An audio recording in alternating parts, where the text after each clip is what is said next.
T6 to T10 spinal segments through the greater splanchnic nerves, the hepatic plexus, and the celiac plexus.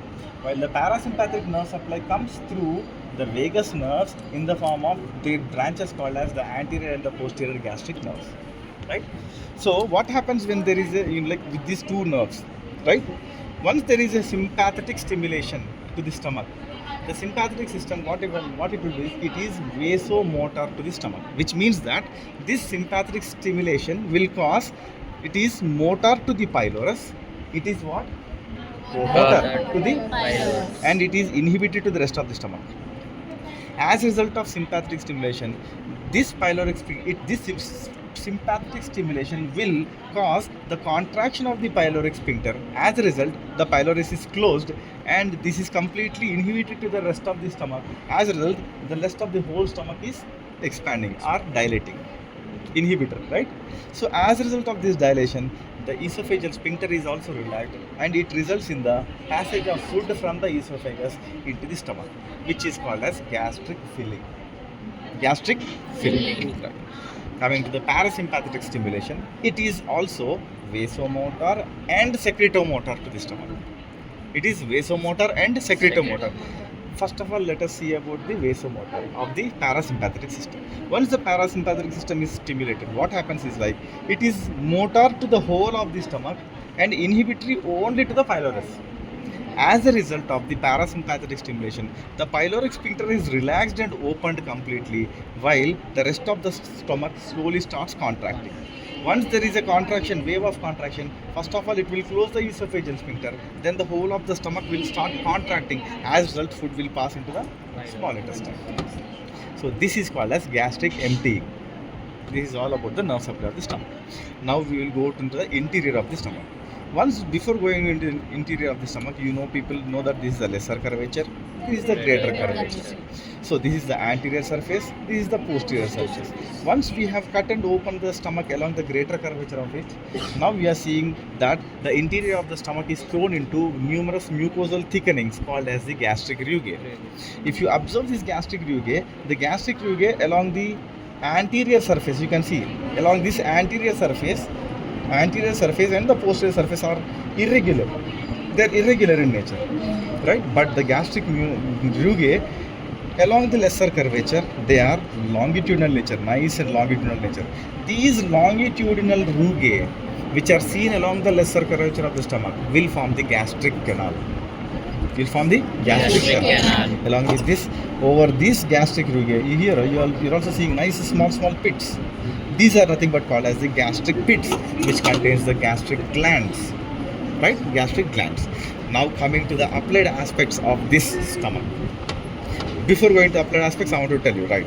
Now further moving from the gastric glands and the gastric pits, this interior of the stomach contains, first of all, the innermost lining, which is nothing but the mucosal layer.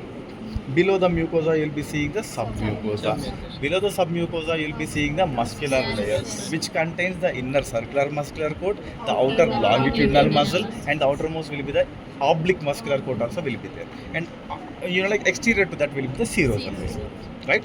Now coming to the applied aspects of the stomach. Coming to the applied aspects, there are two clinical aspects for the stomach, namely the gastric ulcers and also the carcinoma of the stomach, right? Coming to the gastric ulcers are more commonly seen along the lesser curvature of the stomach, while the gastric carcinomas are more commonly seen along the greater curvature of the stomach. So why the gastric ulcers? Gastric carcinomas are more common on the greater curvature, but gastric ulcers are more common on the lesser curvature. Why they are common along the lesser curvature? There are around 7 to 8 reasons why the ulcers are commonly formed in the lesser curvature. Because first of all, the mucosal lining of this lesser curvature of the stomach, that is the epithelial lining over the lesser curvature of the stomach, is very thin when compared to the peripheries.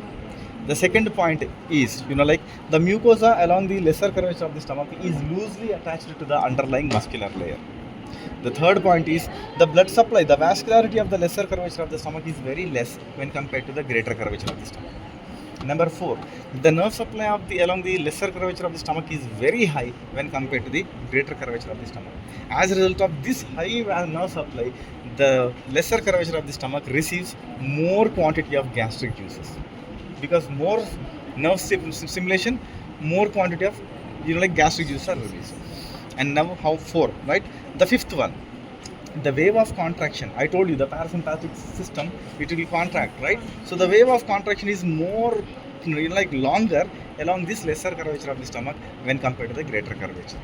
And number six, this lesser curvature of the stomach is more directly exposed to all kinds of food, spices and liquids which we take, because once the food and liquid is passing, it directly passes into this gastric canal which is lying along the lesser curvature of the stomach. Once it is filled, then only it will move to the peripheries. That is another reason.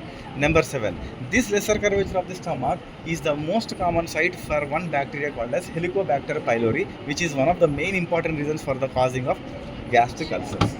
Okay. Number eight, these gastric ulcers are more commonly seen in people with O positive blood group. O positive. That's it. Now coming to the greater curvature of the stomach. The greater curvature of the stomach is the common site for the carcinomas of the stomach, right? The carcinomas of the stomach is nothing but the cancer cells. Once there is a carcinoma for the stomach, immediately what happens is like these cancer cells will infiltrate the adjacent lymph nodes called as the superior mesenteric lymph nodes. Once the mesenteric group of lymph nodes are infiltrated, it is nothing but now called as the metastasis. Then this metastasis immediately it will spread to the adjacent duct which is there called as the thoracic duct. Already I told you people that this thoracic duct will finally drain into the left brachiocephalic vein. So this thoracic duct is ultimately infiltrated with these cancer cells, and these cancer cells will spread up and finally they will be lodged in this region called as the left supraclavicular group of lymph nodes. So once there is a swelling of the left supraclavicular lymph nodes, this sign, this enlargement of the left supraclavicular group of lymph nodes is called as the Troiser's sign. Troiser's sign. Troiseers. And now these lymph nodes which are now getting enlarged over the left side, that is the left supraclavicular group of lymph nodes, they are nothing but called as the Virchow nodes. Virchow nodes. Okay, this is all about the clinical aspects of the stomach, right? Sure.